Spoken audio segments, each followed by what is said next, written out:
번째 시간입니다.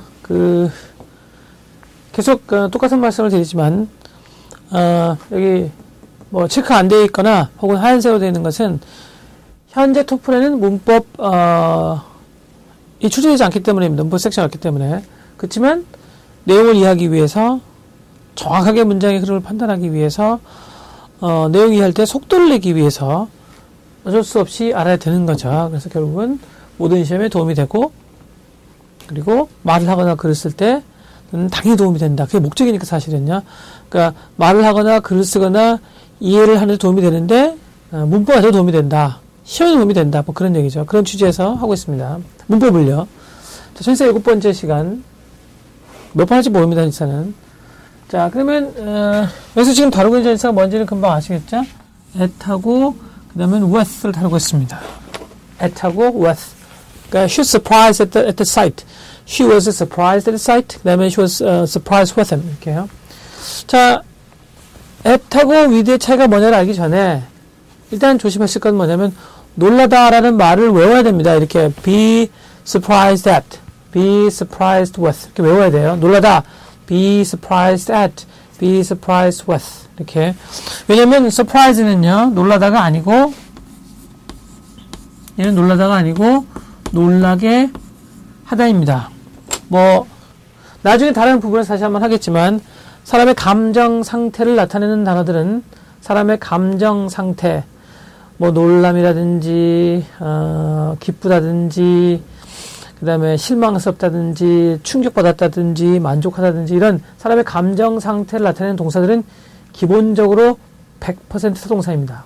왜 기본적으로만 하는 거냐면 자동사처럼 쓰이는 경우도 있기 때문입니다. 그런 자동사는 없습니다. 자동사로 보이는 것 뿐이죠. 자, 그런 거는 다음에 하기로 하고, 뭐 이 다음 직후에 할 수도 있고요. 물론 그거는 제 마음이죠. 자, 그러면 얘는 놀라게 하다예요. 그러면 놀라다는 뭐냐면 be surprised. 놀랐다 그러면 were surprised. 놀랄 거다 그러면 will be surprised. 이렇게 말하면 되겠네요. 근데 어떨 때는 s를 쓰고 어떨 때는 with를 쓴다 그 얘기입니다. 어떨 때는 s를 쓰고 어떨 때는 with를 쓴다. 뭐 그냥 외워도 사실은 얼마간은 버틸 수 있는데, 근데 이제 문제는 뭐냐면 지금 우리 목적은 surprise라는 단어가 아니고요. at하고 with거든요. 그러니까 오늘은 좀 at하고 with의 차이를 좀 신경 써서 한번 보자 그 얘기죠. 물론 at하고 with의 차이를 전반적으로 다 한다는 게 아니고 이 surprise라는 단어 혹은 satisfied라는 단어에서만 한번 보려고 하는 겁니다. 자, 차이가 뭐냐면요. 이 뒤에 거는 순간적인 놀라는 걸 강조하는 겁니다. 어떤 광경, 소리, 냄새, 깜짝 놀라는 이런 순간적인 놀람입니다. 근데 with는 그게 아니고요. 그냥 생각하면 생각할수록, 아니면 아무리 잊으려고 해도, 아니면 아무리 설명하려고 해도 잘 이해가 안 가서 참 놀라운 일이야. 참 좀 신기한 일이야. 이렇게 생각되는 놀람은 뒤에다가 with를 씁니다. 그래서 참 재밌게도 뒤를 보시면은요, 이 순간적인 변화하고 어울리는 단어들이 나옵니다. 다시 한번 뭐라고요? 소리, 광경, 냄새, 이런 것들이고, 이 뒤에는 어떤 사건, 상황, 따위가 주었습니다. 재밌죠? 그러면은, 일반적으로 놀란다고 했으니까, at하고 with 중에서 어떤 게 더 많이 눈에 띌까요? 놀라는 거랑, 상관 있는 것은 어떤 사건이나 상황, 혹은 어떤 색깔, 냄새, 소리, 모양, 뭐 이런 어떤 것일까요? 이런 얘기입니다. 추측이 되셨는지 모르겠는데, at이 훨씬 더 많이 쓰입니다. 그래서 굉장히 많은 중학생, 고등학생, 심지어는 성인들까지도 그냥 놀라다는 be surprised at 이렇게 외우고 있다가 각종 잡지나 신문, 소설, 영화 등에서 with라고 쓰게 되면 하나의 마치 수거처럼 외우고 있다가 with라고 쓰게 되면 이상한데 하고 영어를 좀 하는 사람한테 물어봅니다. 그러면 영어를 조금만 하는 사람이 이렇게 대답해 줍니다. 얘야! 학교에서 배운 건 잘 안 통해! 이렇게. 그게 아니고 두 개가 다 되는데 얘가 좀 더 많이 쓰일 뿐이죠. 자, 그럼 아래 걸 볼까요? satisfied. 자, 여러분, 어떤 결과에 만족스럽다. 근데 깜짝 만족스럽다? 순간적으로 만족스럽다는 잘 어울리지 않죠. 그래서 satisfied가 at과 쓰는 것은 별로 볼 수가 없습니다. 그러나, 이 영어가 갖고 있는 아주 굉장히 중요한 문제 중에 하나인데요. 일반적으로는 그렇지만, 만약에 상황이 맞아서, 만족스러운 것도 순간적인 만족이라는 걸 강조할 수 있는 어떤 특별한 경우가 되면 쓰려면 쓸 수 있습니다. 그러니까는 사실은 이렇게 말 수 있죠. 어떤 종류의 조합도 가능합니다. 다만 그런 상황이 일반적으로 흔하냐 흔하지 않냐 뭐 그런 얘기죠. 우리나라가 좀 다릅니다. 우리나라 말은 안 되는 건 안 되는 거고 되는 건 되는 건데 영어는 아주 애매한 경우가 참 많아요. 그래서 뭐 비슷한 언어가 중국어라면서요. 중국어는 한마디도 못하지만 그래서 중국 사람들이 영어 할 때 되게 편하답니다. 그러면 중국 사람 중에 영어를 못하는 사람들은 심각한 문제가 있는 사람들이네요. 자, 그러면은 be satisfied at 이런 표현이 있었으면 아마도 틀린 표현이거나 아니면 참 특이한 경우예요. 그러니까 여러분 be satisfied at he was satisfied at something 혹은 at 뭐 이렇게 쓰인 표현을 보시게 되면 저희한테 질문을 해주시면 이 경우는 잘못 쓰인 경우다 혹은 이 경우는 이러쿵 저러쿵 해서 참 특이한 맞는 경우이다 이렇게 설명을 해드리겠습니다. 그렇죠?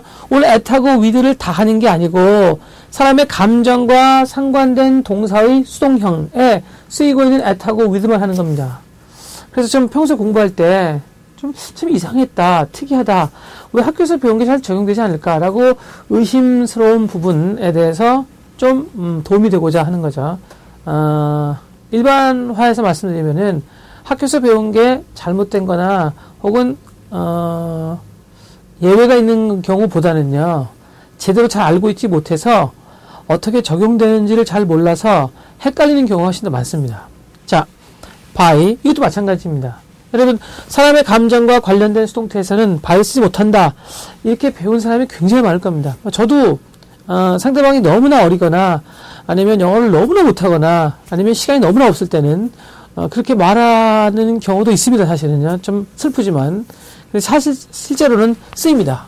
자, 쓰이는데 왜 쓰이는 거냐면요. 원래 문장이 실제로는 수동형이 아니고요. 이걸 강조했다면 쓰이는 겁니다. 이럴까요? The sight surprised her. 이걸 강조하고 싶잖아요. The sight surprised her. 그 여자가 그 광경이 그걸 놀라게 했다. 초점이 그 여자에 있는 게 아니고 그 광경이 있는 거예요. 그렇다는 걸 강조하고 싶을 때는 수동태에서 by가 쓰입니다. 다시 말하자면 주체, 강조, 목적이 she에 있는 게 아니고 the sight에 있는 거면 실제로 by로 바꿔 쓸 수 있습니다. 흔하진 않습니다. 흔하진 않지만 만약에 영화나 잡지나 소설이나 드라마 같은 데서 사람의 감정과 관련된 표현에서 by가 쓰여도 그건 틀린 게 아니고요. 그 문장에서 이 뒤에 있는 단어를 강조하고 싶었다면, 그러니까 앞에서 쓰기 정상인 거죠. 그러니까 가장 강조하고 싶으면 어떻게 하겠죠? The sight surprised her. The sight surprised her. The result satisfied him. The result satisfied me. The result satisfied them. 이렇게 쓰겠죠. 근데 그거보다는 덜 강조하고 싶지만 여전히 강조하고 싶어요. 그러면은 by를 씁니다. 초점은 result에 있는 게 아니고 she에 있는 거예요. 그러면요, 이게 즉각 with로 바뀌어버립니다. 결과적으로 이 surprise 같은 경우는 at, with, by가 다 쓰이는 거죠. by는 여기다가 써놓은 거지 이 satisfied 하고만 쓰인다는 게 아니고 사람의 감정과 관련된 단어에는 기본적으로 다 쓸 수 있습니다.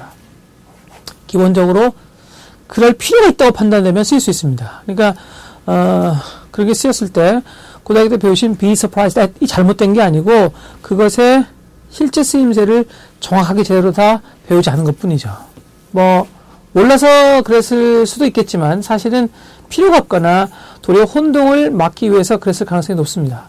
그럼 저는 왜 하는 거냐고요? 실제 영어에 제대로 잘 대응하기 위해서이죠. 자, 그러면 오늘은 사람의 감정과 관련된 표현에 쓰이는 at과 with 그리고 by를 아주 간단하게 알아보았습니다. 정말 복잡한 것 같다고요? 지금 요 두 개의 전치사하고 사람의 감정과 관련된 표현에 관해서 하고 싶은 말에 10분의 1도 못했는데요. 자, 그러면 왜 더 안 하냐고요? 길게 하면 안 된대요. 예, 제가 느낀 것이기도 하고 배운 것이기도 합니다. 길게 하면 안 됩니다. 짧게 해야 됩니다. 네. 왜냐면 요즘 사람들은 길게 하면 잡니다. 오케이. 자, 여기까지가 그러면은 전치사 7번째 시간이었습니다. 기억나시죠? 전치사를 100개를 할지 1000개 할지 모릅니다. 지구가 먼저 멸망할 거냐? 우리가 전치사를 끝낼 거냐? Which is gonna come first, right? Nobody knows that. 아무도 모릅니다. 자, 그러면 여기까지입니다.